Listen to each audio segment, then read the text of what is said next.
Well, good morning, good afternoon, good evening to any of you out there watching. And I know mostly I'm just doing this for myself, but also keep an online record of the whole events that are happening around this whole AMC and Superstonk and GameStop movements right now. As I'm currently right now writing something about stock trading terminals. Everybody is very familiar with Bloomberg Terminal.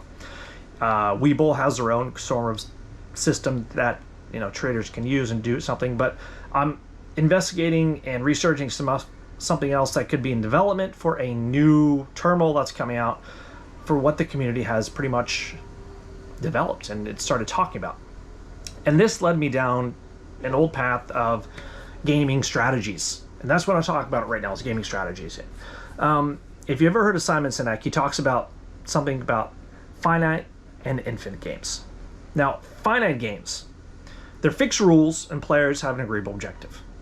Infinite games, they're known and unknown players, and the rules are changeable, and the objective is just to keep the game going for no end. The only thing that changes are the players. Some can drop out and or stop playing due to the will or basically lack of resources to play. And again, others can join in at any time. And this is, again, something that came to me back because I want to really focus on this movement right now. Business plays the infinite game, right? But we always see quarterly earnings. We hear about them setting these short-term goals. Retail traders now, today are setting goals not just for today or tomorrow, but for the next generation and the next, for their kids, their future, and others around them. This is an infinite game that I keep hearing about and reading about left and right. Because when you have people online investing not for themselves, but for kids, the environment. For example, we saw Wall Street Bets, the Gorilla Fund, a few months ago, even 6 months ago, people doing that. Setting up a business. While in businesses, I only hear about quarterly earnings. Jim Cramer, bad money and all this on the news every day, hearing about, what's going quarterly earnings. Great. All right, now I want you to think about this. This is when you see one trying to help teachers teach, while the other is helping the students to learn. Have you ever, now I don't know if you know about teachers, I've been in education for about 25 years. Have you ever tried to help teachers teach? It's frustrating. Most don't want it. Others think it takes too much time, and maybe they want to try out some new techniques. But a few of them a very small percentage of them may actually take this and go further and to help and learn to try these new techniques. A few, maybe, and out of a group of 20, you may have one or two that actually try and put some effort into this. Because what they find in the end is they'll go further and they'll learn and they'll build with other students. That's a few of them. But the most of them, I'd say 95% of them, they're not interested in learning how to teach again. They already know the business. They already know what's going on, all right? Now, finite players, they play to beat those around them. That's it. Infinite players realize sometimes ahead and sometimes behind. The goal isn't to beat them every day. Sometimes, again, you got to think about this. Retail traders, you have to realize sometimes you're ahead, sometimes you're back.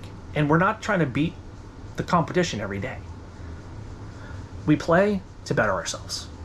How to outdo yourself today, tomorrow, or the future. We are our own competition, and that's it. That's what keeps us in a competition. That's what keeps us in this. It is the joy that comes from advancement.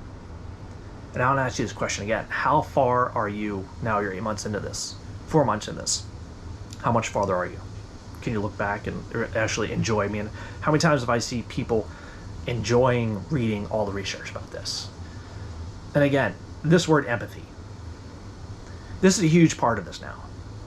I don't see others demanding that you take care of me. I don't see others online, hey, you're supposed to take care of me. No. I see others taking care of those around them, to the left of them and to the right of them. That's important.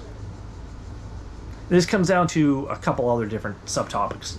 The just cause. This is the purpose of this, the just cause. It's the vision of the future that doesn't exist yet, but will exist. And that is the just cause. Because people, of course, they want to make money.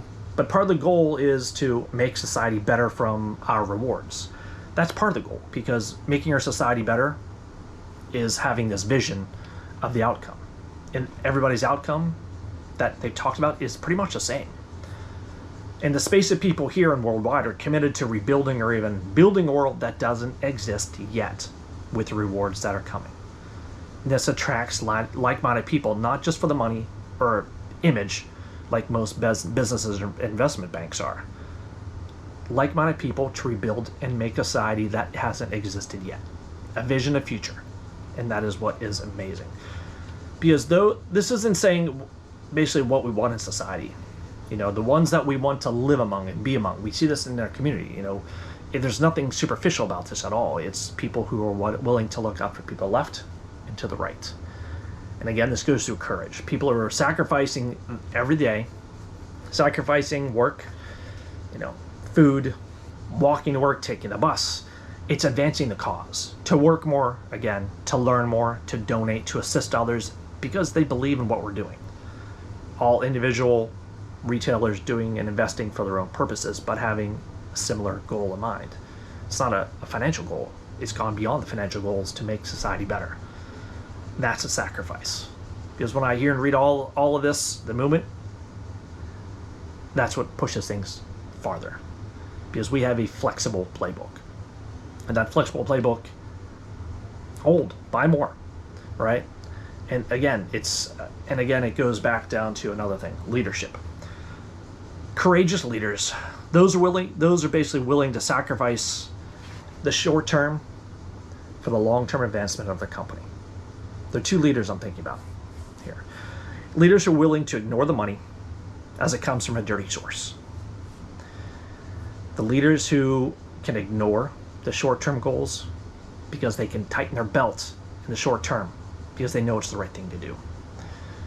All right, there's no leaders in this whole movement. All right, there's no rank or authority here, because we know those are in authority over us, but hey, we don't have to follow them, right? Because those who sit quietly and they help others to the left and to right of them, because they know they'll have their backs anytime because of their character and values. And again, game strategy, a lot in this. Finite game or infinite game. What part are you and what game you playing? Anyway, just some thoughts about while I'm going on and working on this stock trade terminal and getting back into game theory. So anyway, just some random thoughts. I'm not going to put any stock terminal stuff in here. This is most about behavioral data, behavioral economics, and just dealing with people and the movement in general. Because privilege. People are tired of this old class struggle. They're building a future that doesn't exist yet. So to all of you, till Monday.